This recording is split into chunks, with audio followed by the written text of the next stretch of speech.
तो दोस्तों आज हम बात करने जा रहे हैं टेकन 4 नाम की इस मूवी के बारे में।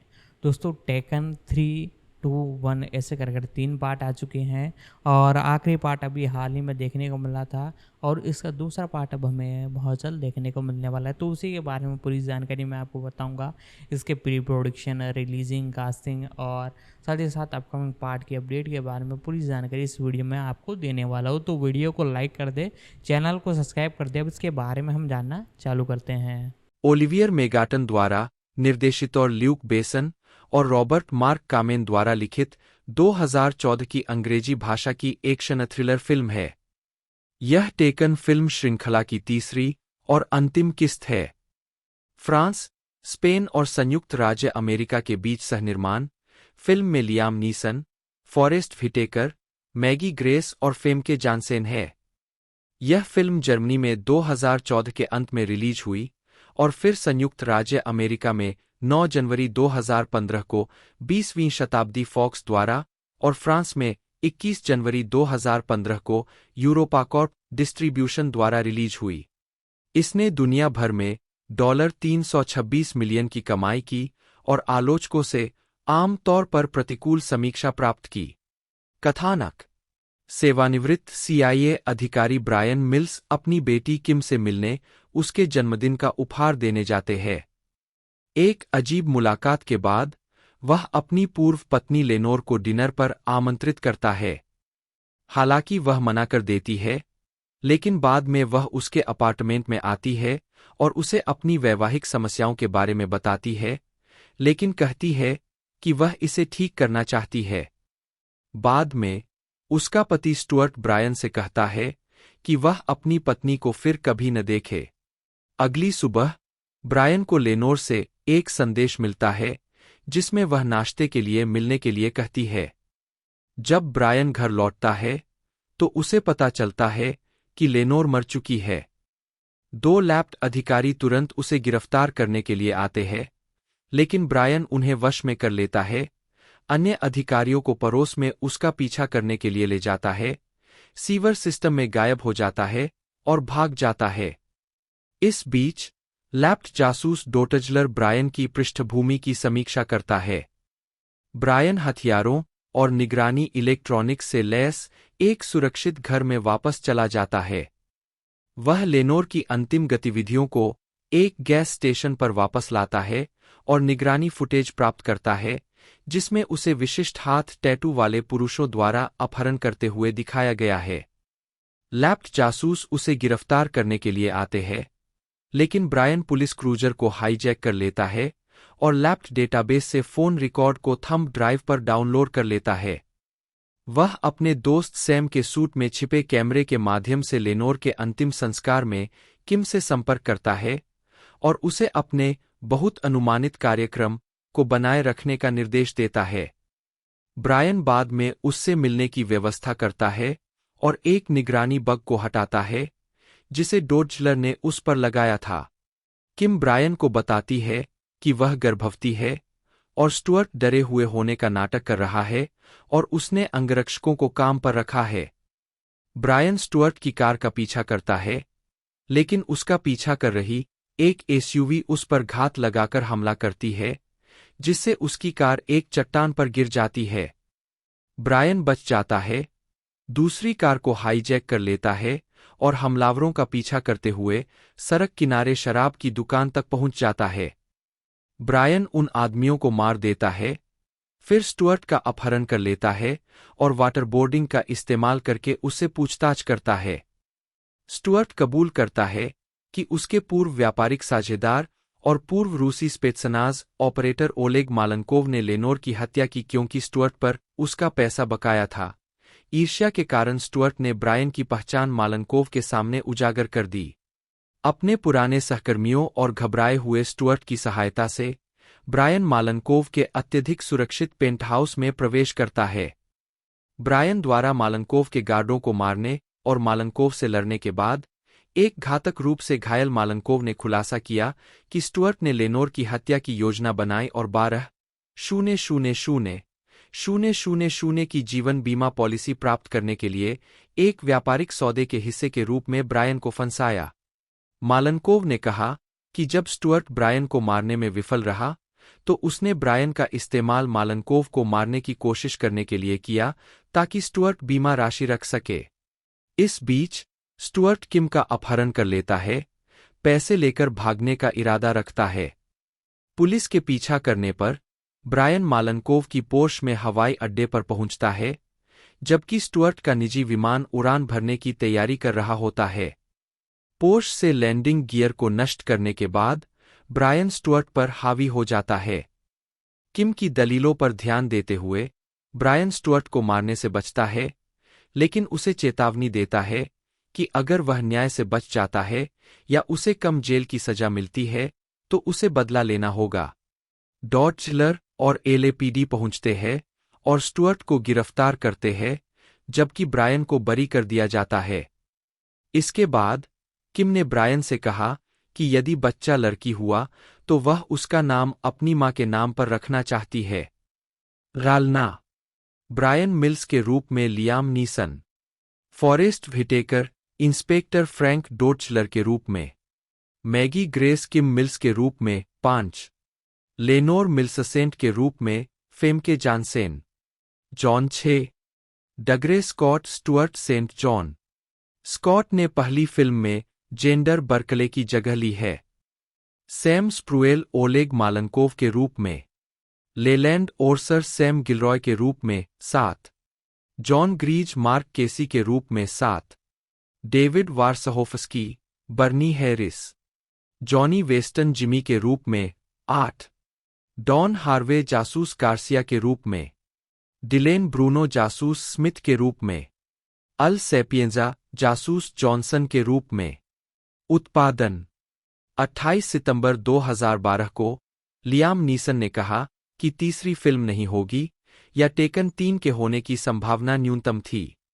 9 बाद में अक्टूबर 2012 में पहली 2 फिल्मों के पटकथा लेखकों ने हॉलीवुड को बताया कि 20वीं शताब्दी फॉक्स और यूरोपाकॉर्प चाहते थे कि वे तीसरी फिल्म करे, लेकिन यह दूसरी दिशा में जाएगी।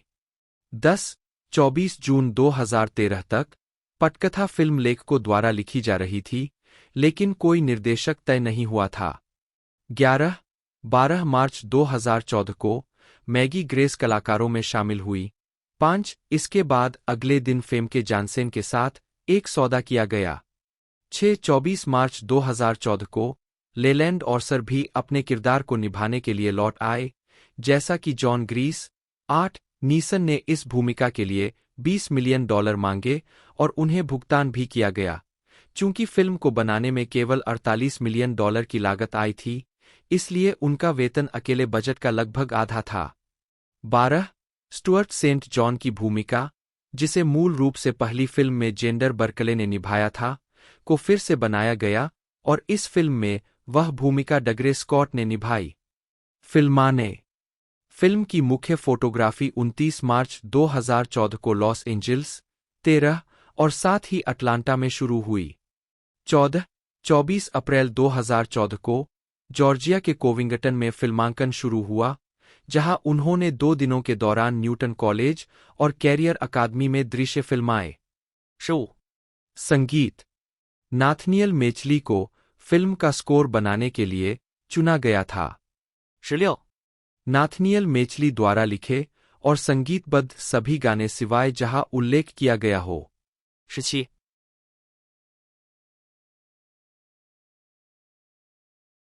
ओलिवियर मेगाटन, जन्म ओलिवियर फोंटाना, 6 अगस्त 1965, एक फ्रांसीसी निर्देशक, लेखक और संपादक है, जिन्होंने the red siren, transporter 3, Colombian, taken 2 और टेकन 3 फिल्मों का निर्देशन किया है। प्रारंभिक जीवन फोंटाना का जन्म पेरिस में हुआ था, हिरोशिमा पर परमाणु बम गिराए जाने के 20 साल बाद, और उन्होंने अपना कलात्मक नाम मेगाटन इसी से प्रभावित होकर चुना था। वे पेरिस के एक बेंली में पलेब्रे और मनोविज्ञान में डिप्लोमा प्राप्त करने के बाद एक ग्राफिक कलाकार के रूप में सक्रिय थे और भित्तिचित्र कला में भी माहिर थे। संगीत वीडियो निर्देशक जीन बैप्टिस्ट मोंडिनो से मिलने के बाद उन्होंने फिल्मों में काम करना शुरू कर दिया। 1, 2, 3, 4 फोंटाना ने आखिरकार फीचर फिल्मों का निर्देशन करने से पहले शॉर्ट्स और वीडियो क्लिप बनाना शुरू किया। 5. वह इतालवी मूल के है। आजीविका। फोंटाना ने exit, the red siren, transporter 3, taken 2 और टेकन 3 का निर्देशन किया है। 7. उन्हें मैथिल्डा, लियोन की अगली कड़ी का निर्देशन करने के लिए चुना गया था, लेकिन उन्होंने राय व्यक्त की कि फिल्म बनने की संभावना नहीं है। 8. उन्होंने हिटमैन फिल्म के लिए सेकंड यूनिट डायरेक्टर के रूप में भी काम किया। फिल्म निर्देशन में उनकी ट्रेडमार्क तकनीक में जानबूझकर कैमरावर्क और संपादन को भ्रमित करना शामिल है। फिल्म निर्माण के अलावा फोंटाना एक प्रकाशित लेखक भी है।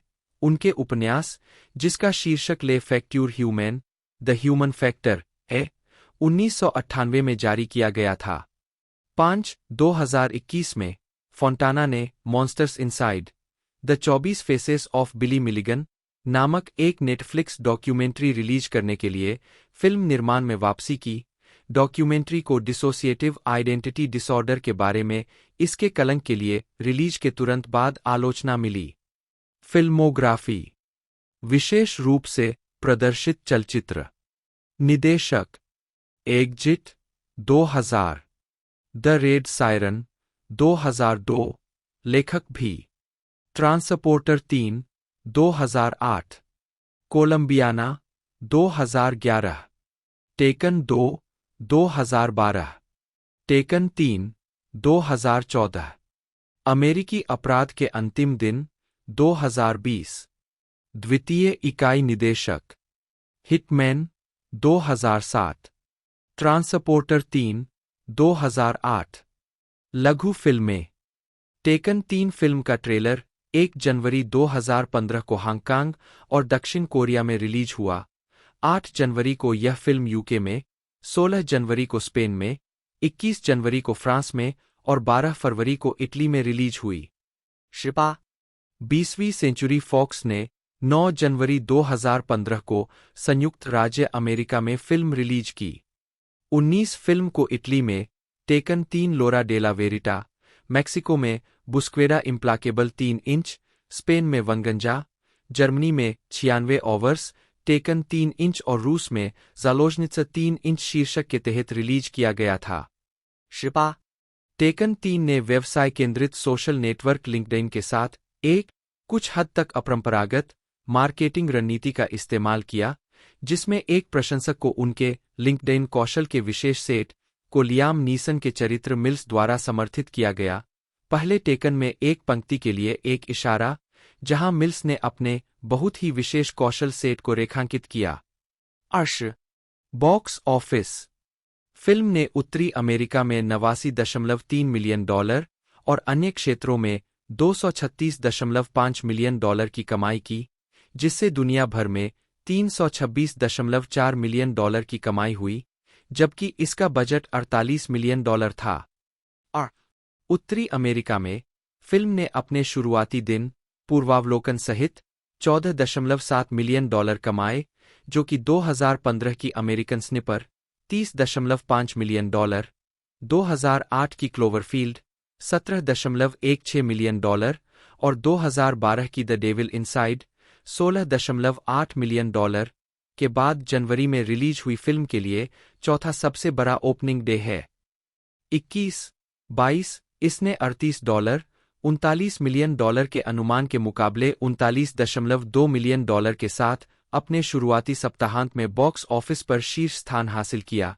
21-23-24 जिससे यह टेकन 2 $49 मिलियन के बाद टेकन फ्रेंचाइज में दूसरी सबसे बड़ी शुरुआत बन गई और American sniper 89.2 million, ride along $41.5 million और क्लोवरफील्ड 40.1 मिलियन के बाद जनवरी की चौथी सबसे बड़ी ओपनिंग बन गई।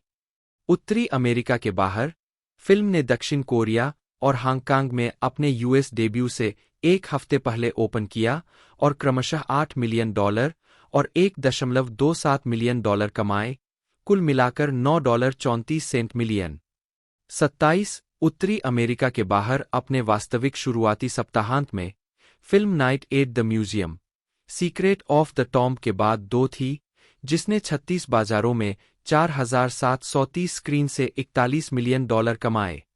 यूके और माल्टा $10.86 मिलियन और ऑस्ट्रेलिया $4.8 मिलियन में सबसे ज्यादा अंतर्राष्ट्रीय ओपनिंग देखी गई। यह ताइवान, मलेशिया, सिंगापुर और थाईलैंड में भी एक रहा।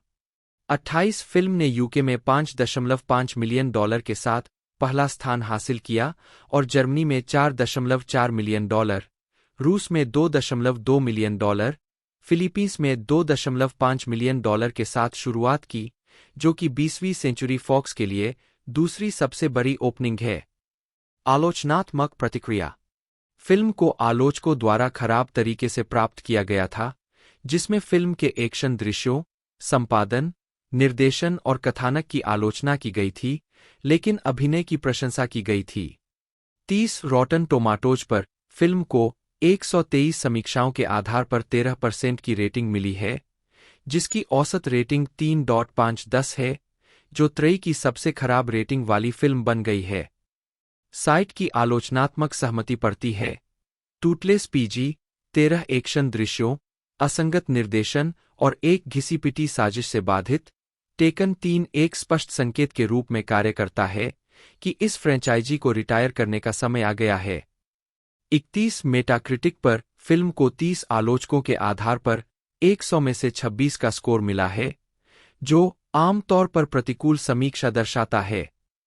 32 सिनेमास्कोर द्वारा सर्वेक्षण किए गए दर्शकों ने फिल्म को A+ से F पैमाने पर B+ का औसत ग्रेड दिया, जो इसके पूर्ववर्ती के समान है। 26 द न्यूयॉर्क टाइम्स के निकोलस रैपोल्ड ने फिल्म को नकारात्मक रेटिंग देते हुए लिखा, ल्यूक बेसन और रॉबर्ट मार्क कामेन द्वारा लिखित यह पटकथा सिर को पकड़ लेने वाले नीरस नाटकीय दृश्यों के नीचे दब जाती है। केवल लियाम नीसन की अपील किसी तरह से बची हुई है, जो शायद सभी में सबसे प्रभावशाली स्टंट है। 33 वैरायटी की मैगी ली ने भी फिल्म के लिए नकारात्मक टिप्पणी की। उन्होंने कहा, लियाम नीसन एक्शन फ्रेंचाइजी की तीसरी और संभवतः अंतिम किस्त एक दिमाग सुन्न करने वाली क्रैश बैंग मिसफायर है। 34 लॉस एंजल्स टाइम्स की बेत्सी शार्की ने फिल्म को नकारात्मक समीक्षा देते हुए लिखा, टेकन 3 इतनी अनजाने में प्रफुल्लित करने वाली है कि मैं आश्चर्यचकित हुए बिना नहीं रह सकी। क्या इन दिनों फिल्म अनुबंधों में अपमानजनक बोनस क्लॉज होता है? 35 न्यूयॉर्क डेली न्यूज के जो न्यूमेयर ने फिल्म को 5 में से 0 स्टार दिए। उन्होंने कहा, यहां दर्शकों को धोखा दिया जाता है। 36 सैन फ्रांसिस्को क्रॉनिकल के मिक लासेल ने फिल्म को नकारात्मक समीक्षा देते हुए कहा, अगर आपको अन्य टेकन फिल्में पसंद है, तो आपको यह पसंद आएगी। लेकिन अगर आप इसे पसंद करने के लिए दृढ़ है, तो आपको खुद से बात करनी होगी, और तब भी यह काम नहीं कर सकता है। 37 एवी क्लब के इग्नाटिये विश्नवेत्स्की ने फिल्म को सी ग्रेड दिया, जिसमें कहा गया, क्योंकि मिल्स की अतिक्षमता कभी रोमांचक नहीं लगती, बल्कि यह हंसीमजाक वाली हो जाती है। 38 रोलिंग स्टोन के पीटर ट्रेवर्स ने फिल्म को 0 स्टार दिए, टिप्पणी करते हुए कहा, सीक्वल के मुरीदों, सावधान रहें, यह चीज बेकार है। 62 साल की उम्र में नीसन में अभी भी एक चमक है, जिसका मतलब है कि वह बदमाश है। इसके अलावा कुछ भी समझ में नहीं आता। केवल दर्शक ही प्रभावित हो रहे हैं। 39 इसके विपरीत फिल्म को एले वीकली की एमी निकोलसन से अधिक सकारात्मक समीक्षा मिली, जिन्होंने फिल्म को सी ग्रेड दिया। उन्होंने कहा, टेकन 3 के बारे में आपको बस इतना जानना चाहिए कि लियाम नीसन एक विस्फोटक कार दुर्घटना से बच जाता है 2 बार। 40 एंटरटेनमेंट वीकली के काइल एंडरसन ने भी फिल्म को बी ग्रेड देकर समीक्षा के साथ सकारात्मक रुख अपनाया। उन्होंने टिप्पणी की, यह त्रयी में सबसे कमजोर है, लेकिन टेकन 3 एक और दिन जीवित रहने के लिए पर्याप्त है। 41 पुरस्कार। रॉबर्ट मार्क कामेन, जन्म 9 अक्टूबर 1947, एक अमेरिकी पटकथा लेखक है, जिन्हें द कराटे किड फ्रेंचाइज के निर्माता के रूप में जाना जाता है, और साथ ही फ्रेंच फिल्म निर्माता ल्यूक बेसन के साथ उनके बाद के सहयोगों के लिए भी जाना जाता है, जिसमें द फिफ्थ एलिमेंट मूल रूप से बेसन द्वारा तैयार और ट्रांसपोर्टर और टेकन फ्रेंचाइज की पटकथा शामिल है। वह अब कैलिफोर्निया के सोनोमा के पास अपने अंगूर के बागों से शराब का उत्पादन करते हैं। प्रारंभिक जीवन और शिक्षा। कामेन का जन्म 1947 में हुआ था। वे न्यूयॉर्क शहर के ब्रोंक्स में पले बड़े। उन्होंने 1969 में न्यूयॉर्क विश्वविद्यालय से स्नातक की उपाधि प्राप्त की। 2. उन्होंने पेंसिल्वेनिया विश्वविद्यालय से अमेरिकी अध्ययन में पीएचडी प्राप्त की। 3. आजीविका। कामेन फ्रांसीसी लेखक और निर्देशक ल्यूक बेसन के लगातार सहयोगी है, जिन्होंने the fifth element, the transporter और टेकन सीरीज का सहनिर्माण किया था। दोनों ने पहली बार नताली पोर्टमैन और Jean Reno thriller the professional पर एक साथ काम किया था। द फिफ्थ एलिमेंट की सफलता के बाद बेसन ने कामेन को यूरोप में एक मिनी स्टूडियो बनाने के अपने लक्ष्य में शामिल होने के लिए आमंत्रित किया। ऐसी फिल्में जो यात्रा करेंगी, अंतर्राष्ट्रीय फिल्में, आप जानते हैं, एक्शन फिल्में। कराटे खिलाड़ी। कराटे किड कामेन के जीवन पर आधारित एक अर्धात्मकथात्मक कहानी है। जब कामेन 17 साल के थे, तो 1964 के न्यूयॉर्क विश्व मेले के बाद गुंडों के एक गिरोह ने उनकी पिटाई कर दी थी। इस प्रकार उन्होंने खुद का बचाव करने के लिए मार्शल आर्ट का अध्ययन करना शुरू कर दिया। 5. कामेन अपने पहले शिक्षक से नाखुश थे, जिन्होंने हिंसा और बदला लेने के लिए मार्शल आर्ट को एक उपकरण के रूप में सिखाया था। 5. वह एक शिक्षक के तहत ओकिनावान गोजुर्यू कराटे का अध्ययन करने चले गए, जो अंग्रेजी नहीं बोलते थे लेकिन खुद चोजुन मियागी के छात्र थे। 5. हॉलीवुड के पटकथा लेखक के रूप में कामेन को फ्रैंक प्राइस ने सलाह दी थी, जिन्होंने उन्हें बताया कि निर्माता जेरी वेनट्रॉब ने एक एकल मां के छोटे बच्चे के बारे में एक समाचार लेख का विकल्प चुना था, जिसने पड़ोस के गुंडों से खुद का बचाव करने के लिए ब्लैक बेल्ट अर्जित किया था। फिर कामेन ने अपने जीवन की कहानी को समाचार लेख के साथ जोड़ा और दोनों का उपयोग द कराटे किड की पटकथा बनाने के लिए किया। 5. डीसी कॉमिक्स में कराटे किड नाम का एक पात्र था। फिल्म निर्माताओं को पहली फिल्म और बाद की अगली कड़ी के लिए शीर्षक का उपयोग करने के लिए 1984 में डीसी कॉमिक्स से विशेष अनुमति मिली। अंगूर के बागों।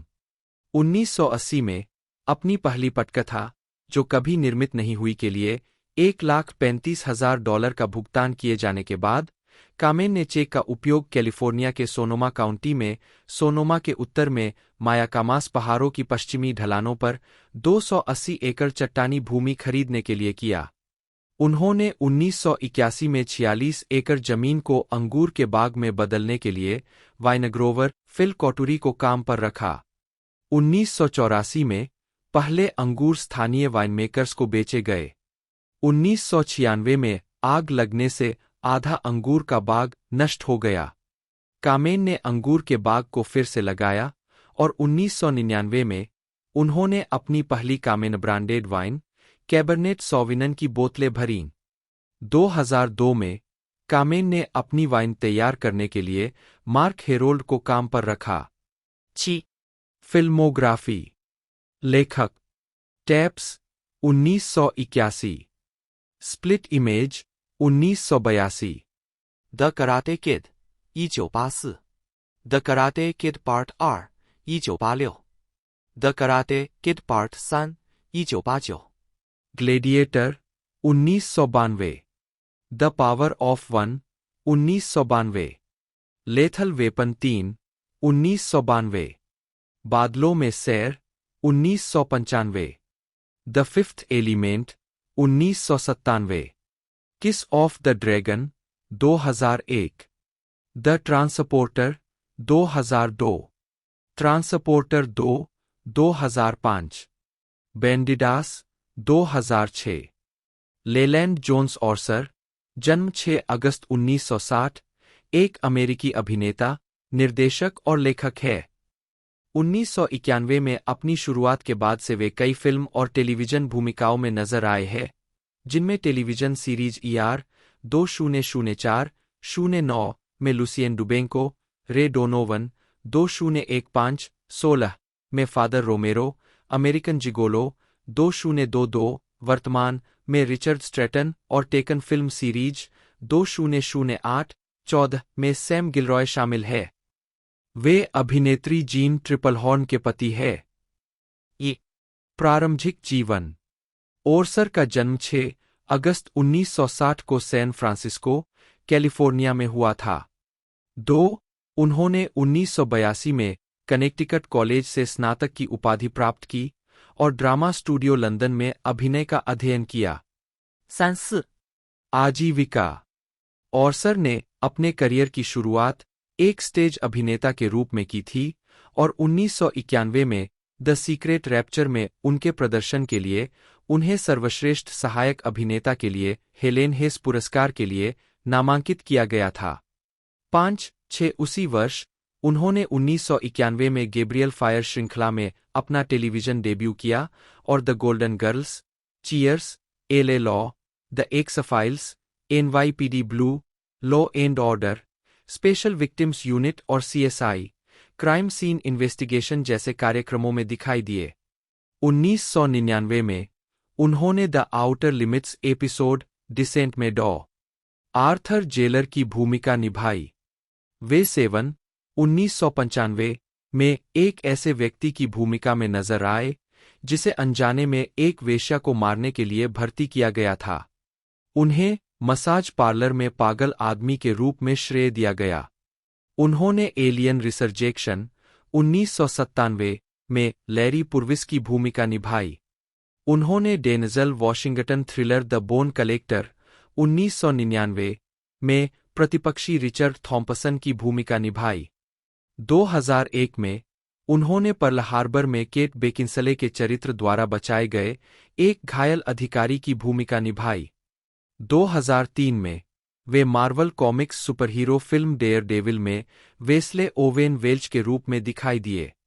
ओर्सर स्टार ट्रेक फ्रेंचाइज में भी विभिन्न भूमिकाओं में दिखाई दिए, जिनमें से एक है star trek deep space 9 episode the die is cast में रोमुलन कर्नल लोवोक के रूप में एक चेंजलिंग की भूमिका निभाना और एपिसोड सेंक्चुअरी में स्क्रियन जाति के सदस्य के रूप में एक छोटी सी भूमिका निभाना।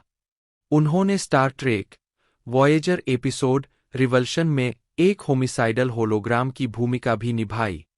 स्टार ट्रेक एंटरप्राइज में उन्होंने time travel episode carpenter street में लूमिस का किरदार निभाया। 7. उन्होंने ड्रामा थ्रिलर फिल्म फॉल्ट्स में एंसल का किरदार निभाया। 8-2004-09 से उन्होंने ER पर सर्जरी के प्रमुख डॉ. लुसियन डुबेंको की भूमिका निभाई, जो एक आवर्ती चरित्र है। हाल ही में वह टेकन फिल्म श्रृंखला की तीनों फिल्मों में सैम के रूप में दिखाई दिए हैं। 2010 में ओर्सर ने फिल्म मॉर्निंग के साथ अपने निर्देशन की शुरुआत की। व्यक्तिगत जीवन। ओर्सर ने 1987 में रोमा डाउनी से शादी की। 1989 में उनका तलाक हो गया। 2000 में उन्होंने जीन ट्रिपलहॉर्न से शादी की। उनका एक बेटा है। फिल्मोग्राफी। पतली परत। वर्ष शीर्षक भूमिका नोट्स। 1993 मुख्य कहानी जूलियन।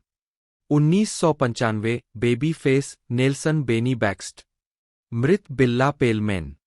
अचंभा डॉक्टर रिले। कैडिलैक में लड़की प्रयुक्त कार विक्रेता। 7 मसाज पार्लर में पागल आदमी।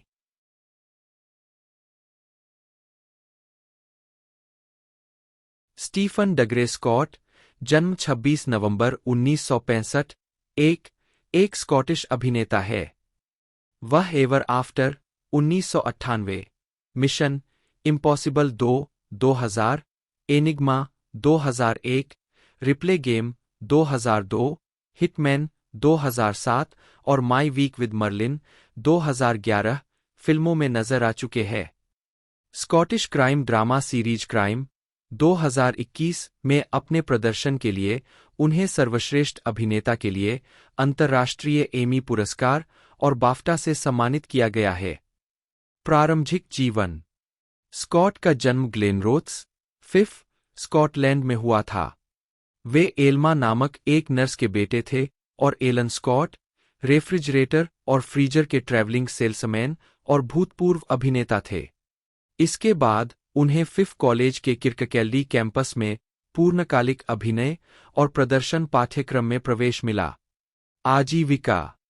स्कॉट ने अपने अभिनय करियर की शुरुआत राष्ट्रीय रंगमंच, टेलीविजन और कठपुतली शो से की थी। वह टेलीविजन श्रृंखला सोल्जर में अपनी पहली भूमिका में दिखाई दिए और ट्विन टाउन में अपनी फिल्मी शुरुआत की।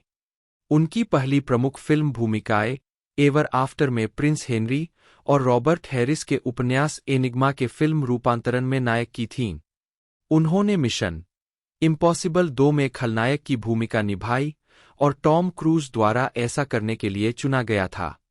उन्हें एक्स मेन के फीचर फिल्म संस्करण में वुल्वरिन की भूमिका निभाने के लिए चुना गया था, लेकिन मिशन इम्पॉसिबल 2 तय समय से आगे बढ़ गया और पीछा करने वाले दृश्य की शूटिंग के दौरान एक मोटरसाइकिल दुर्घटना में वह घायल हो गए। उन्हें इस परियोजना से बाहर होना पड़ा और उनकी जगह एक्स मेन में ह्यूग जैकमैन को लिया गया। 2002 में डाई अंडर डे की रिलीज के बाद स्कॉट जेम्स बॉन्ड के रूप में पियर्स ब्रॉसन की जगह लेने के लिए उम्मीदवार थे। 4 कई रिपोर्टों के बावजूद कि इन प्रोडक्शंस 007 एडवेंचर कैसीनो रॉयल में स्कॉट को नए बॉन्ड के रूप में नामित करने की ओर झुक रहा था, भूमिका अंततः डैनियल क्रेग के पास गई।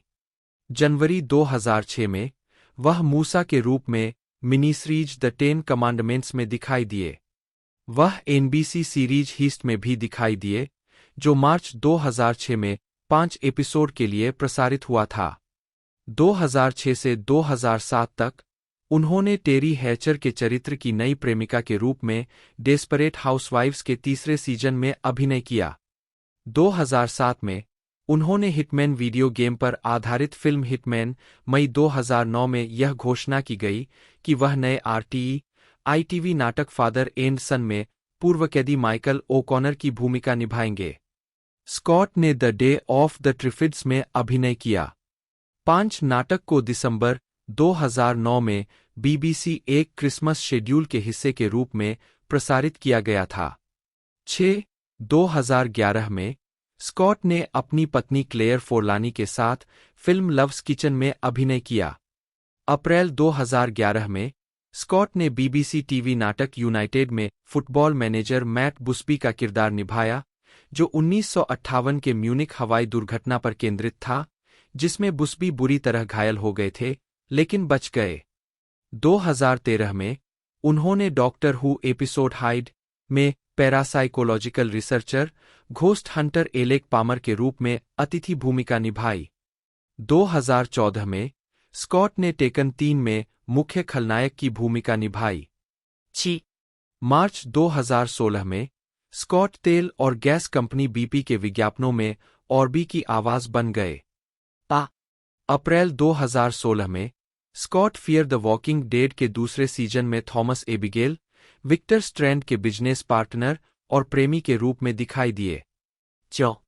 2019 में स्कॉट CW सीरीज बैटवुमन में जैकब केन के रूप में शामिल हुए, जो शीर्षक चरित्र के पिता थे जो एरोवर्स में सेट थे। उन्होंने दूसरे सीजन के दौरान सीरीज छोड़ दी। 10 वह क्राइम शो में दिखाई दिए, जिसके लिए उन्हें बाफ्टा और इंटरनेशनल एमी मिला। 2010 में डगरे स्कॉट। व्यक्तिगत जीवन। स्कॉट पूर्व पत्नी सारा ट्रेविस के साथ जुड़वा बच्चों के पिता है। जन्म 1998। 8 जून 2007 को उन्होंने इटली में अभिनेत्री क्लेयर फोरलानी से शादी की। 12 उनका एक बेटा है। 13 जिसका जन्म 27 दिसंबर 2014 को हुआ। स्कॉट हाइबर्नियन फुटबॉल क्लब का प्रशंसक है, जो उसके दादाजी के टीम के स्काउट होने से उपजा है। 14. राजनीति। स्कॉट स्कॉटिश स्वतंत्रता के पक्ष में है। बहुत से लोग हमेशा यही सवाल पूछते हैं कि स्कॉटलैंड अपने खर्चे कैसे उठा सकता है। यह सवाल पूछने का नहीं है, हम खुद की देखभाल कर सकते हैं। हम पूरी तरह से इर्नब्रू के मुनाफे के आधार पर अंग्रेजों से आगे निकल सकते हैं। उन्होंने द बिग इश्यू से कहा, सवाल यह है कि क्या देश की अपनी सरकार होने से देश को बेहतर लाभ होगा। हमारे पास दुनिया के बारे में एक खास दृष्टिकोण है। यही वजह है कि मुझे लगता है कि स्वतंत्रता होना समझदारी है और हमारे पास बताने के लिए कई बेहतरीन कहानियां हैं। Show filmography. सैम स्प्रूएल, जन्म 1 जनवरी 1977, साउथवार्क, लंदन में एक ब्रिटिश चरित्र अभिनेता है जो ज्यादातर खलनायक की भूमिका निभाने के लिए जाने जाते हैं। ये प्रारंभिक जीवन और शिक्षा। स्प्रूएल ने अभिनय की ओर रुख करने से पहले हल विश्वविद्यालय में अध्ययन किया। उनकी मां अभिनेत्री लिंडा ब्रॉटन है। और आजीविका। थिएटर। उन्होंने रॉयल नेशनल थिएटर के साथ अपना स्टेज डेब्यू किया। वे द केयरटेकर, ट्राफल्गर स्टूडियो में, पोर्नोग्राफी, ट्राइसिकल, द अल्केमिस्ट और the life of Galileo, the national, king Lear, Sheffield crucible, Othello, royal exchange, a midsummer night's dream, they shoot horses, don't they, और Pippin, ब्लूमसबरी theatre और अन्य जगहों पर दिखाई दिए हैं। सिनेमा। स्प्रूएल की पहली स्क्रीन उपस्थिति 2002 में कैथरीन बिगेलो की पनडुब्बी ड्रामा के 19 द विडोमेकर में आई थी। उनकी फिल्म क्रेडिट में to kill a king 2003, London to Brighton 2006, Elizabeth, the golden age 2007, the hurt locker 2008, defiance 2008 और अन्य शामिल है। उन्होंने क्रे ट्विंस की कहानी पर आधारित 2015 की फिल्म लीजेंड में hitman Jack the Hat McVitie का किरदार निभाया था। 2012 में स्प्रूएल ने snow white and the huntsman film में मुख्य भूमिका निभाई, जिसमें वह ईविल क्वीन के भाई की भूमिका में थे, जिसे चार्लीज थेरॉन ने निभाया था। ये टेलीविजन। उनकी टेलीविजन भूमिकाओं में स्पूक्स में जेसन बेलिंग का आवर्ती कैमियो, 2007 में एपिसोड 6.9 और 2004 में प्रोजेक्ट फ्रेंडली फायर, और पाव 2003 में विल्क्स की आवर्ती भूमिका शामिल है। मार्च 2013 में वह BBC one thriller drama series मेरे में मुख्य भूमिकाओं में से एक में दिखाई दिए। उन्हें बाद में वर्ष में द लास्ट शिप के टेलीविजन रूपांतरण में कास्ट किया गया। 2015 में स्प्रूएल ने टेकन 3 में द्वितीय खलनायक ओलेग मालनकोव की भूमिका निभाई और फिर एपिसोड 1.2 में ड्रामा सीरीज लूथर में ओवेन लिंच की भूमिका निभाई। डॉक्टर हू की 13वीं सीरीज में स्प्रूएल ने स्वार्म की भूमिका निभाई। 2023 में उन्होंने फार्गो सीरीज के 5वें सीजन में ओले मंच के रूप में अभिनय किया, जो एक अमर किराए के बंदूकधारी व्यक्ति है जो समय और समाज के नियमों से बाहर मौजूद है। विरोधाभासों का संग्रह। 5 जून 2024 में यह घोषणा की गई कि स्प्रूएल आगामी series A night of the seven kingdoms में मेकर टारगेरियन का किरदार निभाएंगे। फिल्मोग्राफी के 19 द विडोमेकर 2002, दिमित्री नेवस्की के रूप में, राजा के रक्षक के रूप में to kill a king 2003, London to Brighton 2006, Stuart Allen के रूप में, वीनस 2006, अस्पताल निदेशक के रूप में, टिक टॉक लुल्बी 2007, स्टीव के रूप में, Elizabeth, the golden age 2007, torture करने वाली के रूप में, the hurt locker 2008, contractor Charlie, defiance 2008, अर्काडी लुबजांस्की के रूप में, लूथर 2010, ओवेन लिंच के रूप में, हॉलो कार्टर 2011, जेक के रूप में, snow white and the huntsman 2012, Finn के रूप में, द काउंसलर 2013, वायरमैन के रूप में। स्टारड अप 2013 गवर्नर हेस के रूप में। 16 लियाम के रूप में। कंपनी ऑफ हीरोज 2013 सार्जेंट मैथरसन के रूप में। गुड पीपल 2014 जैक विटकोव्स्की के रूप में। The last ship 2014 doctor Quincy Tophet. Taken 3 2014 Oleg Malankov के रूप में। द बास्टर्ड एग्जीक्यूशन 2015 तोरन प्रिचर्ड बटा मार्शल द सोल्जर के रूप में। चाइल्ड 44 2015 डॉक्टर टाइपकिन के रूप में। Legend 2015 Jack the Hat McVitie के रूप में। नासा मनोवैज्ञानिक के रूप में the Martian 2015। The lady in the van 2016 एक अन्य युवक के रूप में। Valerian and the city of 1000 planets 2017 general ओक्टोबारी के रूप में। सैंड कैसल 2017 प्रथम लेफ्टिनेंट एंथनी के रूप में। द वर्ल्ड इज योर्स 2018 ब्रूस के रूप में। Outlaw king 2018 Aymer de Valence Pembroke के दूसरे अर्ल। द इन्फॉर्मर 2019 स्लीविट के रूप में। Small axe Mangrove 2020 PC Frank Pulley के रूप में। द नॉर्थ वाटर 2021 कैवेंडिश के रूप में। डॉक्टर हू 2021 हुंड के रूप में। द अमेजिंग मिस्टर ब्लंडेन 2021 बर्टी के रूप में। द हैंगिंग सन 2022 आरोन और निकोलस के रूप में। फार्गो 2023 ओले मंच के रूप में। द सेटलर्स 2023 कर्नल मार्टिन के रूप में। संदर्भ मार्गरेट ग्रेस डेनिग जन्म 21 सितंबर 1983 एक अमेरिकी अभिनेत्री है। उन्हें एबीसी टेलीविजन सीरीज लॉस्ट 2004 से 2006, 2010 में शैनन रदरफोर्ड, टेकन ट्रिलॉजी 2008 से 2014 में किम मिल्स, द ट्वाइलाइट सागा 2011 से 2012 में इरिना और फियर द वॉकिंग डेड 2018 से 2021 में अल्थिया स्चेव्स्की प्रिज़गोकी की भूमिका निभाने के लिए जाना जाता है।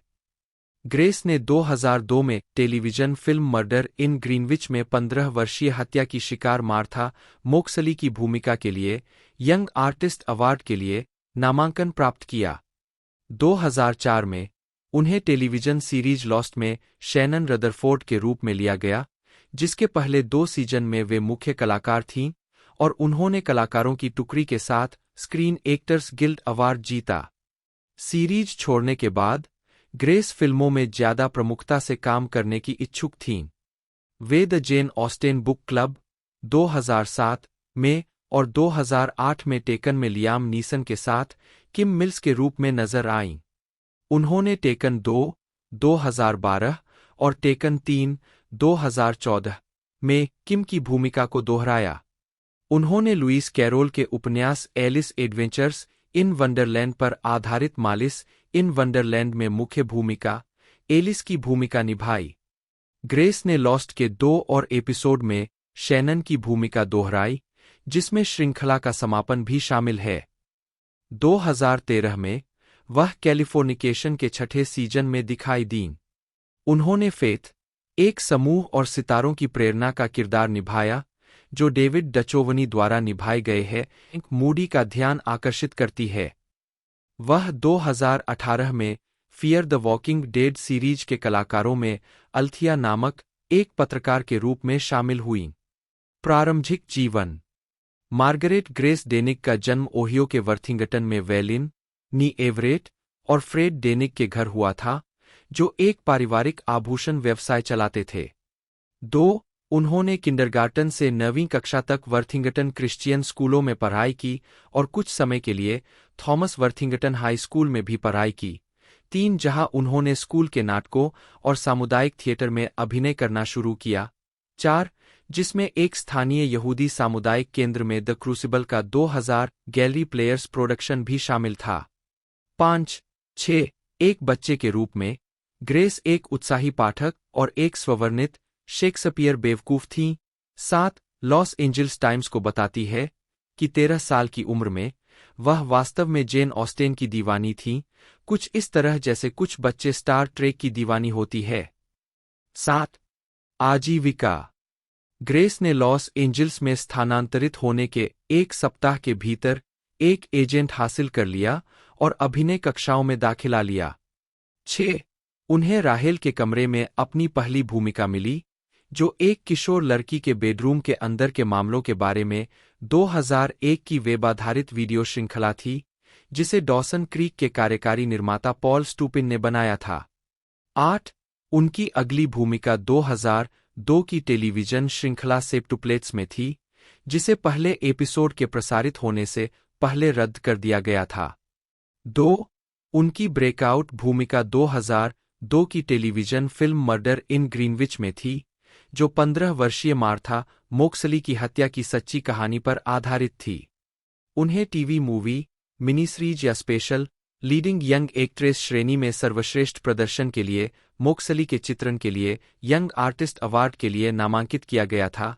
9 उन्होंने television series CSI, Miami, the lions den, miracles, like family, cold case और law and order, special victims unit और फिल्म 12 माइल रोर और क्रिएचर अननोन में छोटी भूमिकाओं में काम किया। सितंबर 2012 में वॉन्ट बैक डाउन के न्यूयॉर्क प्रीमियर में ग्रेस। 2004 के मध्य में ग्रेस के एजेंट ने उन्हें लॉस्ट के पायलट एपिसोड की स्क्रिप्ट भेजी। सफल ऑडिशन के बाद उन्हें शैनन रदरफोर्ड की भूमिका दी गई। 2 उन्हें लॉस्ट में उनकी भूमिका के लिए 2005 में choice TV breakout performance female के लिए 3 चॉइस अवार्ड के लिए नामांकित किया गया था, लेकिन डेस्परेट हाउसवाइव्स की ईवा लोंगोरिया से हार गईं। 10 वह शो के पहले सीजन के फिल्मांकन के दौरान हवाई में रहती थीं और द फॉग में टॉम वेलिंग के साथ अभिनय करने के लिए साइन की, जो कि इसी नाम की 1980 की हॉरर फिल्म का 2005 का रीमेक था, जिसमें मूल रूप से जेमी ली कर्टिस द्वारा निभाया गया किरदार था। 11 हालांकि लॉस्ट का फिल्मांकन द फॉग के शुरू होने से पहले समाप्त हो जाना था। 12 2005 में मैक्सिम की हॉट 100 सूची में 27 पर रैंकिंग के बाद 13 वह लॉस्ट के दूसरे सीजन के लिए लौटीं। सीजन के 8वें एपिसोड कोलिजन में उनके चरित्र की हत्या कर दी गई, जब श्रृंखला के लेखकों को लगने लगा कि चरित्र की कहानी के रास्ते सीमित थे। कार्यकारी निर्माता कार्लटन क्यूस ने कहा कि शो से ग्रेस का जाना एक तरह से जीत-जीत था, क्योंकि वह फिल्म में पूर्णकालिक करियर में प्रवेश करने के लिए उत्सुक थीं। 14 श्रृंखला छोड़ने के बाद वह फिर भी 12वें स्क्रीन एक्टर्स गिल्ड अवार्ड्स में सीजन 2 के अन्य प्रमुख लॉस्ट कलाकारों के साथ मंच पर शामिल हुई, जहां लॉस्ट ने ड्रामा सीरीज में एक कलाकारों की टुकड़ी द्वारा उत्कृष्ट प्रदर्शन के लिए पुरस्कार जीता। शो वैरायटी ने मई 2005 में बताया कि ग्रेस 2006 की film X-Men the last stand में एक्समेन चरित्र किट्टी प्राइड की भूमिका निभाने के लिए बातचीत कर रही थीं। 16 लेकिन जुलाई में कथित तौर पर उनके प्रतिस्थापन के लिए ऑडिशन आयोजित किए जा रहे थे। 17 भूमिका अंततः इलियट पेज के पास गई। 18 और ग्रेस ने बाद में खुलासा किया कि उनसे भूमिका के लिए कभी संपर्क नहीं किया गया था, और यह पढ़कर उन्हें आश्चर्य हुआ कि वह विचाराधीन भूमिका के लिए तैयार थीं। 19 ग्रेस की अगली भूमिका 2007 की स्वतंत्र फिल्म सबर्बन गर्ल में थी, जिसमें सारा मिशेल गेलर और एलेक्स बाल्डविन थे। 20 2007 में उन्होंने करेन जॉय फाउलर के इसी नाम के उपन्यास पर आधारित the Jane Austen book club में अभिनय किया।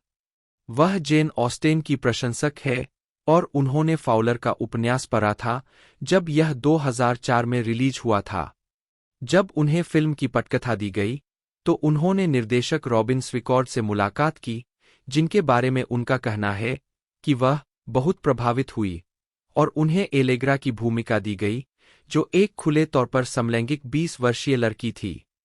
The Jane Austen book club का फिल्मांकन पूरा होने के बाद ग्रेस लॉस्ट सीजन 3 के एपिसोड एक्सपोज में एक अतिथि भूमिका के लिए हवाई लौटीं। 21 उन्होंने लियाम नीसन के साथ 2008 की थ्रिलर फिल्म टेकन में अभिनय किया, जो उन पुरुष अभिनेताओं की सूची में सबसे ऊपर थे जिनके साथ ग्रेस काम करना चाहती थीं, जिसे उन्होंने कास्ट होने से सिर्फ 2 महीने पहले लिखा था। 22 उन्होंने साइमन फेलो की 2009 की मालिस इन वंडरलैंड में मुख्य भूमिका निभाई, जो लुईस कैरोल के एलिस एडवेंचर्स इन वंडरलैंड का आधुनिक रूपांतरण है। 23 2010 में ग्रेस ने ड्रामा फ्लाइंग लेसन्स में अभिनय किया। 24 और जेम्स मैंगोल्ड की फिल्म नाइट एंड डे में टॉम क्रूज और कैमरन डियाज के साथ दिखाई दी। 25-26 ग्रेस के व्यस्त शेड्यूल ने उन्हें एले एक्स में शैनन के रूप में लौटने से रोक दिया, जो लॉस्ट के छठे और अंतिम सीजन का सीजन प्रीमियर था। 27 लेकिन वह श्रृंखला के समापन द एंड के लिए लौट आईं। 28 सितंबर 2010 में यह पता चला कि ग्रेस को the twilight saga breaking dawn भाग 1 और 2 में इरिना की भूमिका निभाने के लिए चुना गया था। 29. दिसंबर 2012 में यह घोषणा की गई कि ग्रेस पिकनिक में अपना ब्रॉडवे डेब्यू करेंगी। नाटक 14 दिसंबर को अमेरिकन एयरलाइंस थिएटर में प्रीव्यू के लिए खुला। पुलित्जर पुरस्कार विजेता नाटक में सेबेस्टियन स्टेन ग्रेस के साथ सहकलाकार है। 30. उन्होंने जनवरी 2013 में शोटाइम सीरीज कैलिफोर्निकेशन में एक अतिथि कलाकार के रूप में अपनी पहली उपस्थिति दर्ज की, जिसमें उन्होंने रॉक एंड रोल दुनिया के लिए एक समूह और प्रेरणा की भूमिका निभाई और साथ ही डेविड डचोवनी अभिनीत हैंक मूडी की व्यक्तिगत रुचि भी निभाई। 2018 में वह फियर द वॉकिंग डेड में एक पत्रकार अल्थिया की भूमिका में शामिल हुई। अन्य परियोजनाएं।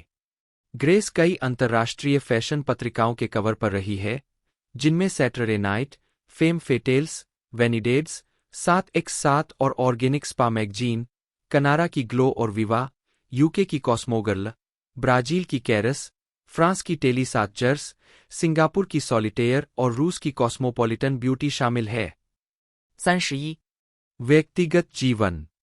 लॉस्ट पर काम करते समय ग्रेस और इयान सोमरहेल्ड ने रू नामक एक जंगली बिल्ली को गोद लिया, जिसे उन्होंने सेट पर जंगल में सचमुच मरते हुए पाया। उसने कहा कि बिल्ली अब उसकी यात्रा साथी है। 32 फरवरी 2017 में ग्रेस ने एक मनोरंजन कंपनी के सीईओ ब्रेंट बुशनेल से सगाई कर ली। 33-34 उनकी शादी 28 मई 2017 को हुई थी। 35 दंपति का पहला बच्चा, एक बेटा, 2020 में पैदा हुआ था। 36. ग्रेस अक्सर अपनी प्रेरणा का स्रोत अपनी मां को मानती है। जब उनसे उनके सबसे करीबी दोस्त के बारे में पूछा गया, तो उन्होंने कहा कि वह और उनकी मां बहनों की तरह है और वह एक असाधारण शांत मां पाकर भाग्यशाली है। 37 वह एक स्वघोषित एंग्लोफाइल है। 8 साल की उम्र से लेक डिस्ट्रिक्ट में एक पेनपाल को पत्र लिखती रही है और विलियम शेक्सपियर सहित कई अंग्रेजी कवियों की प्रशंसक है। वह 13 साल की उम्र में पहली बार इंग्लैंड गई थीं। 38 वह खुद को बहुत अनाड़ी कहती है, हर समय अपने पैरों पर ठोकर खाने का दावा करती है।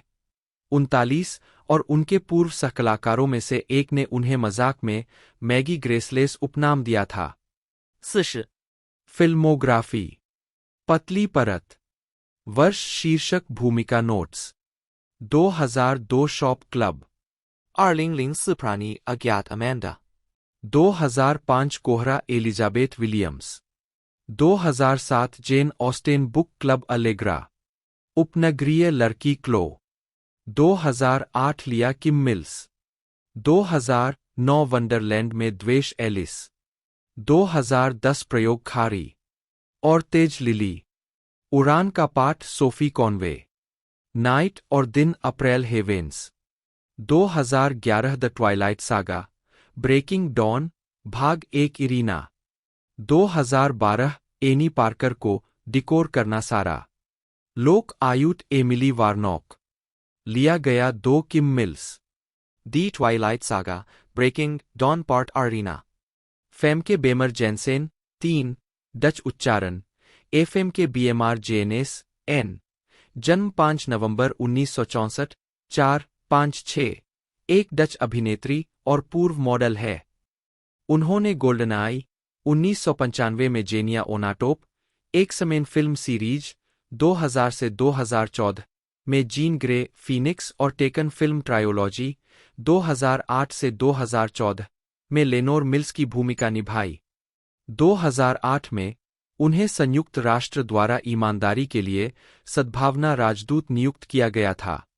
उन्होंने 2011 में ब्रिंगिंग अप बॉबी के साथ निर्देशन में पदार्पण किया। वह नेटफ्लिक्स की मूल श्रृंखला हेमलॉक ग्रोव 2013 से 2015, एफएक्स के निप टक 2003 से 2010 और एबीसी के how to get away with murder 2014 से 2020 में अपनी भूमिकाओं के लिए भी जानी जाती है। जेनसेन ने 2017 NBC crime thriller the blacklist redemption में अभिनय किया। प्रारंभिक जीवन। फेमके बेमर जेनसेन 3 का जन्म 1964 7-6 में नीदरलैंड के एम्स्टेलवीन में हुआ था। 8-9 उनकी 2 बहनें हैं, निर्देशक एंटोनेट बेमर और अभिनेत्री मार्जोलिन बेमर। दोनों ने अपने माता-पिता के तलाक के बाद अपना उपनाम बदलकर बेमर रख लिया। अपनी मूल डच भाषा के अलावा जेनसेन अंग्रेजी और फ्रेंच भी बोलती है। उन्होंने जर्मन भाषा सीखी, लेकिन उसे जारी नहीं रख पाई। 11 हाई स्कूल से स्नातक होने के बाद जेनसेन ने एम्स्टर्डम विश्वविद्यालय में 1 साल तक अर्थशास्त्र का अध्ययन किया, जिसे बाद में उन्होंने मेरे दिमाग में आया सबसे बेवकूफ़ी भरा विचार कहा। 1990 के दशक की शुरुआत में उन्होंने रचनात्मक लेखन और साहित्य का अध्ययन करने के लिए कोलंबिया विश्वविद्यालय के स्कूल ऑफ जनरल स्टडीज में दाखिला लिया। 12-13 आजीविका। इस अनुभाग को अपडेट करने की आवश्यकता है।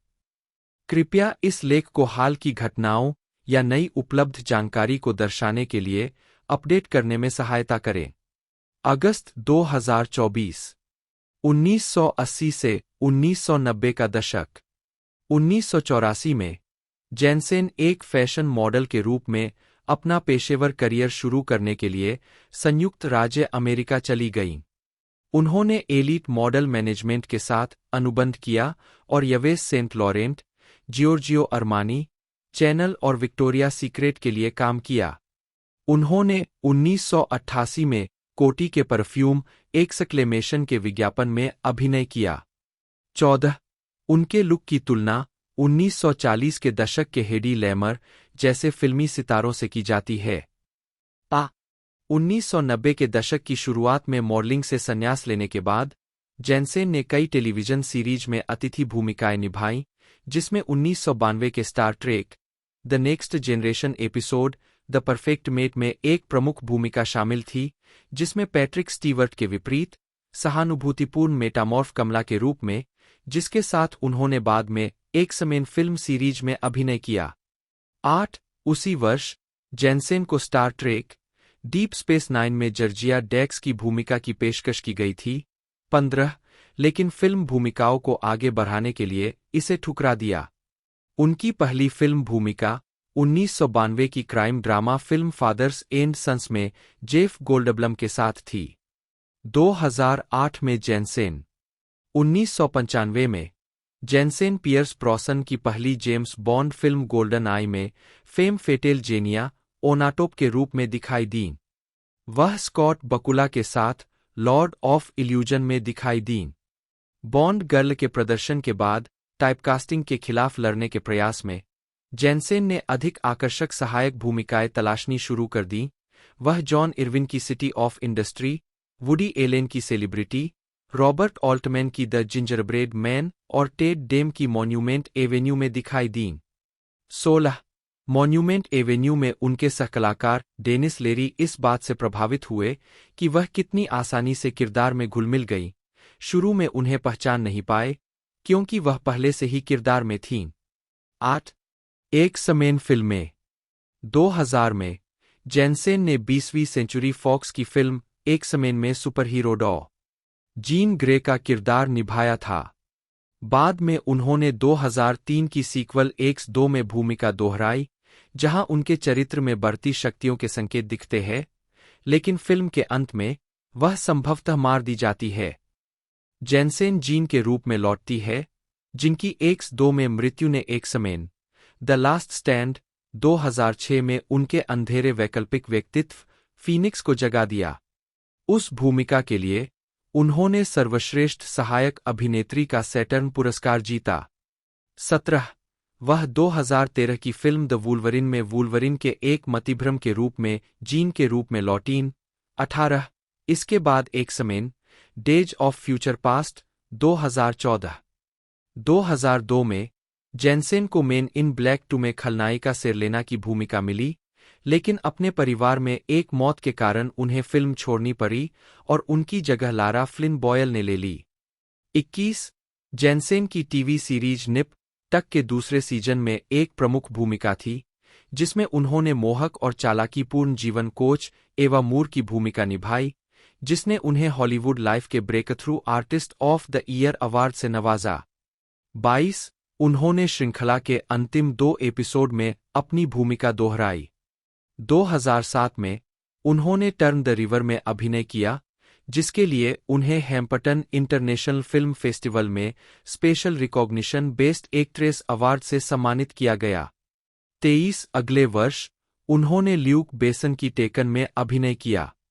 जेनसेन ने टेलीविजन में काम करना जारी रखा, एनबीसी के पुलिस ड्रामा विंटर्स और शोटाइम के द फार्म के लिए टीवी पायलटों में दिखाई दिए, जो एक महिला जेल में सेट द एल वर्ड का स्पिन ऑफ था।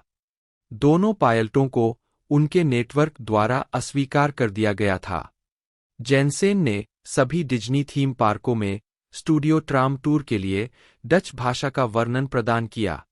16 2011 में जेनसेन ने ड्रामा ब्रिंगिंग अप बॉबी के साथ निर्देशन की शुरुआत की। उन्होंने फिल्म की पटकथा लिखी, जिसमें मिला जोवोविच, बिल पुलमैन और मार्सिया क्रॉस ने अभिनय किया। 24 उन्होंने टेकन 2 2012 और टेकन 3 2014 में लेनोर मिल्स के रूप में अपनी भूमिका दोहराई।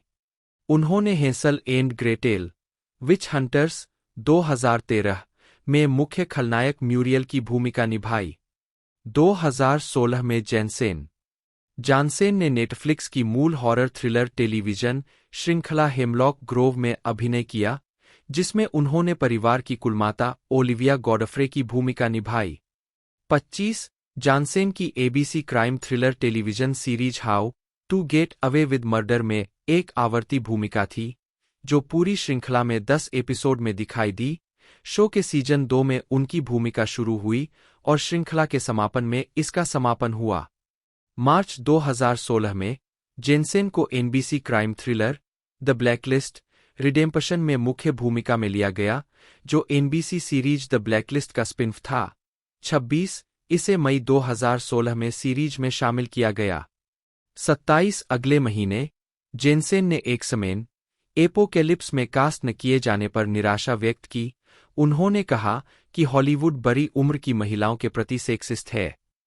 उसने कहा, महिलाएं, यह दिलचस्प है क्योंकि उन्हें बदल दिया गया है और पुराने संस्करणों को फिर कभी नहीं देखा जाना चाहिए, जबकि पुरुषों को दोनों उम्र के होने की अनुमति है। 28 2019 में उन्होंने ट्रिबेका फिल्म फेस्टिवल के लिए जूरी के रूप में काम किया। 29 इसके अलावा 2019 में जेनसेन जेफरी डीन मॉर्गन के साथ द पोस्टकार्ड किलिंग्स में शामिल हुई, जो 2020 में रिलीज हुई थी। 30 2021 में जेनसेन ने Christian romantic drama film redeeming love 31 और एक्शन थ्रिलर डेंजरस में अभिनय किया। 32 मार्च 2021 के एक साक्षात्कार में उन्होंने फोर्ब्स को सेंसेया, एक लोकप्रिय एनीमे और मंगा के लाइव एक्शन रूपांतरण के साथ अपनी भागीदारी के बारे में कुछ विवरण बताए। जेनसेन ने घोषणा की कि पिछले साल यूरोप में फिल्मांकन होना था, लेकिन कोरोना वायरस महामारी के कारण उत्पादन 2 बार स्थगित कर दिया गया था। उसने यह भी संकेत दिया कि वह मुख्य पात्रों में से एक की भूमिका निभाएगी, लेकिन उसने उनका नाम नहीं बताया।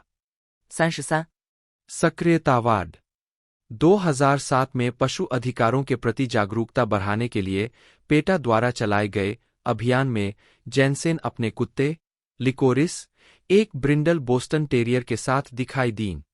अभियान में पशुओं के लिए एक देवदूत बने का नारा दिया गया था। 28 जनवरी 2008 को उन्हें नुसा दुआ, बाली में आयोजित संयुक्त राष्ट्र भ्रष्टाचार विरोधी सम्मेलन में ड्रग्स और अपराध पर संयुक्त राष्ट्र कार्यालय के लिए ईमानदारी के लिए सद्भावना राजदूत नियुक्त किया गया था। 35. व्यक्तिगत जीवन 1995 में जैनसेन ने लेखक और निर्देशक किप विलियम्स से शादी की, जो आर्किटेक्ट टॉड विलियम्स के बेटे थे। 2000 में उनका तलाक हो गया। 9. उसने कहा है कि वह बच्चे नहीं चाहती। 36. फिल्मोग्राफी पतली परत, वर्ष शीर्षक भूमिका नोट्स संदर्भ 1992 पिता और पुत्र काइल क्रिश्चियन 1994 अथक 4 राख से राख तक डॉ सारा ली जाफी डायरेक्ट टू वीडियो फिल्म 1994 दिन के हिसाब से मॉडल लेक्स बटा लेडी एक्स टेलीविजन फिल्म 1995 भ्रम के भगवान डोरोथिया स्वान 1995 सोने की आंख जेनिया ओनाटोप 1996 मृत लड़की खजाना 1997 शहर के उद्योग राचेल मोंटाना 1998 स्मारक avenue Katie O'Connor 1998 gingerbread man Leanne Magruder 1998 गहरा उदय trillion Saint James 1998 RPM Claudia Haggs 1998 एक प्रकार का खेल पेट्रा 1998 प्रसिद्ध व्यक्ति बोनी व्हिटेकर ने 1990 के दशक में कई जाने-माने निर्देशकों के साथ काम करना जारी रखा। उन्होंने 1990 की फिल्म डाउनटाउन में अभिनय किया और 1992 की फिल्म द क्राइंग गेम में एक बंदी ब्रिटिश सैनिक जोड़ी की महत्वपूर्ण भूमिका में थे, जिसके लिए उन्होंने अंग्रेजी उच्चारण का इस्तेमाल किया। वैरायटी के टॉड मैकार्थी ने व्हिटेकर के प्रदर्शन को बड़े दिलवाला, बेहद भावुक और बस भयानक बताया। 18 वह उस कलाकार समूह का सदस्य थे जिसने 1994 में रॉबर्ट ऑल्टमैन की फिल्म प्रेटे पोर्टर के लिए एक समूह द्वारा सर्वश्रेष्ठ अभिनय के लिए पहला national board of review award जीता था। 1995 में उन्होंने वेन वांग और पॉल ऑस्टर की स्मोक में विशेष रूप से भावनात्मक प्रदर्शन 19 दिया और विज्ञानकथा फिल्म स्पीशीज में दिखाई दिए। 1996 में उन्होंने जॉन ट्रावोल्टा और रॉबर्ट डुवेल के साथ फेनोमेनन में एक अच्छे स्वभाव वाले व्यक्ति की भूमिका निभाई, जिसने उन्हें पसंदीदा सहायक अभिनेता ड्रामा के लिए ब्लॉकबस्टर एंटरटेनमेंट अवार्ड दिलाया और उन्हें मोशन पिक्चर में उत्कृष्ट सहायक अभिनेता के लिए नाक इमेज अवार्ड के लिए भी नामांकित किया गया। व्हिटेकर पेरिस में film my own love song प्रस्तुत करते हुए 2010। 1990 के दशक में व्हिटेकर ने निर्माण और निर्देशन में हाथ आजमाया। उन्होंने 1991 में ए रेज इन हार्लेम में सहनिर्माण और सहअभिनय किया। उन्होंने 1993 में एचबीओ के लिए इनर सिटी बंदूक हिंसा स्ट्रैप्ड के बारे में एक गंभीर फिल्म के साथ अपने निर्देशन की शुरुआत की और टोरंटो अंतर्राष्ट्रीय फिल्म महोत्सव में अंतर्राष्ट्रीय आलोचकों का पुरस्कार जीता। 1995 में उन्होंने अपनी पहली नाटकीय विशेषता वेटिंग टू एक्सहेल का निर्देशन किया, जो इसी नाम के टेरी मैकमिलन के उपन्यास पर आधारित थी। रोजर एबर्ट ने देखा कि फिल्म का लहजा व्हिटेकर की अपनी अभिनय शैली से मिलता-जुलता था, नपातुला, शांत, आत्मविश्वासी। 21 व्हिटेकर ने सहकलाकार व्हिटनी ह्यूस्टन के फिल्म के थीम गीत एक सहेल शूप शूप के संगीत वीडियो का भी निर्देशन किया। व्हिटेकर ने 1998 की रोमांटिक कॉमेडी होप फ्लोट्स के साथ अपना निर्देशन करियर जारी रखा, जिसमें सैंड्रा बुलॉक और हैरी कॉनिक जूनियर ने अभिनय किया, जिसका उन्होंने कार्यकारी निर्माण भी किया। उन्होंने 2004 में रोमांटिक कॉमेडी फर्स्ट डॉटर में केटी होम्स का निर्देशन किया, जबकि फिल्म में कार्यकारी निर्माता के रूप में भी काम किया। उन्होंने पहले 2002 में फोन बूथ में होम्स के साथ सहअभिनय किया था। उन्होंने कई टेलीविजन फिल्मों के कार्यकारी निर्माता के रूप में अनुभव प्राप्त किया, जिनमें सबसे उल्लेखनीय 2002 की एमी पुरस्कार विजेता डोर टू डोर है, जिसमें विलियम एच मैसी ने अभिनय किया था। व्हिटेकर ने ghost dog the way of the samurai में एक शांत, कबूतर पालने वाले, बुशिडो का अनुसरण करने वाले भीड़ के हिटमैन की भूमिका निभाई, जो 1999 में जिम जारमुश द्वारा लिखित और निर्देशित फिल्म थी। कई लोग इसे व्हिटेकर के लिए निर्णायक भूमिका मानते हैं। 3 बर्ड के लिए अपनी तैयारी के समान तरीके से उन्होंने फिर से अपने चरित्र की दुनिया में खुद को डुबो दिया। उन्होंने पूर्वी दर्शन का अध्ययन किया और अपने आंतरिक आध्यात्मिक हिटमैन को निखारने के लिए लंबे समय तक ध्यान किया। एक जारमुश ने साक्षात्कारकर्ताओं को बताया है कि उन्होंने व्हिटेकर को ध्यान में रखते हुए शीर्षक चरित्र विकसित किया था। फिल्म की न्यूयॉर्क टाइम्स समीक्षा में देखा गया कि मुझे किसी अन्य अभिनेता के बारे में सोचना मुश्किल है जो इतनी गर्मजोशी और मानवता के साथ एक ठंडे खून वाले हत्यारे की भूमिका निभा सके। 23 कई फिल्म भूमिकाओं में काम करने के बाद वह 2006 में टेलीविजन पर लौटे जब वे एफएक्स के पुलिस धारावाहिक द शील्ड के कलाकारों में शामिल हुए, लेफ्टिनेंट जॉन केवंट के रूप में, जो यह साबित करने के लिए दृढ़ थे कि मुख्य पात्र विक मैके, माइकल चिकलिस, एक गंदा पुलिस वाला है।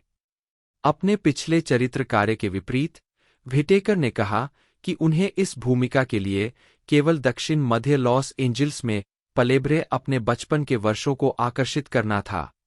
3 उन्हें अपने प्रदर्शन के लिए शानदार समीक्षा मिली। वैरायटी ने इसे शानदार अच्छा अतिथि कार्यकाल कहा। 24 और उन्होंने शो के 2007 सीजन में भूमिका को दोहराया। 2 मेन इन टाउन 2014 के प्रीमियर पर व्हिटेकर अगली बार उस फिल्म में नजर आए जिसे अब तक की सबसे खराब फिल्मों में से एक कहा गया है। 25 बैटलफील्ड अर्थ का 2000 का निर्माण, जो एल रॉन हबर्ड के इसी नाम के उपन्यास पर आधारित है। फिल्म की व्यापक रूप से एक कुख्यात व्यावसायिक और आलोचनात्मक आपदा के रूप में आलोचना की गई थी। 25-26 हालांकि व्हिटेकर के प्रदर्शन की फिल्म के निर्देशक रोजर क्रिश्चियन ने प्रशंसा की, जिन्होंने टिप्पणी की कि हर कोई व्हिटेकर से बहुत आश्चर्यचकित होने वाला है, जिन्होंने इस विशाल आवाज और हंसी को पाया। 27 बैटलफील्ड अर्थ ने 7 रेजी पुरस्कार जीते। 28 व्हिटेकर ने बाद में फिल्म में भाग लेने के लिए खेद व्यक्त किया। 29 2001 में व्हिटेकर ने वोंग कारवाई द्वारा निर्देशित द फॉलो में एक छोटी, बिना श्रेय वाली भूमिका निभाई, जो उस वर्ष BMW द्वारा अपनी कारों को बढ़ावा देने के लिए बनाई गई 5 लघु फिल्मों में से एक थी। 30 उन्होंने जोएल शूमाकर की 2002 की थ्रिलर फोन बूथ में किफर सदरलैंड और कॉलिन फेरेल के साथ सहाभिनय किया। उस वर्ष उन्होंने पैनिक रूम में जोडी फोस्टर के साथ भी सहाभिनय किया। फिल्म के खलनायक के रूप में उनके प्रदर्शन को आक्रामकता और सहानुभूति की एक सूक्ष्म रसायन विज्ञान के रूप में वर्णित किया गया था। 2006 की शरद ऋतु में व्हिटेकर ने ईआर पर कर्टिस एम्स के रूप में एक मल्टी एपिसोड स्टोरी आर्क शुरू किया।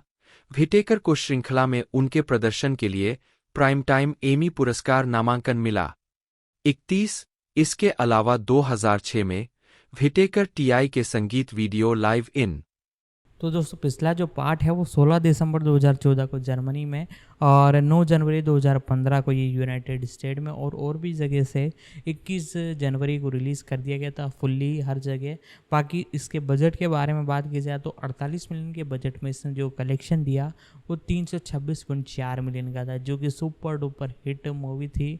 और बाकी इसे फ्रांस में बनाया गया था। 109 मिनट इसके लेंथ है। बाकी अपकमिंग पार्ट जो आ रहा है उसकी एक तरह से कंफर्मेशन कर दी गई है, लेकिन रिलीजिंग डेट अभी डिसाइड नहीं की गई। जैसे ही और अपडेट आती है तो मैं आपको बता दूंगा। तो आज की इस वीडियो में दोस्तों इतना ही, मिलते हैं अगले वीडियो में।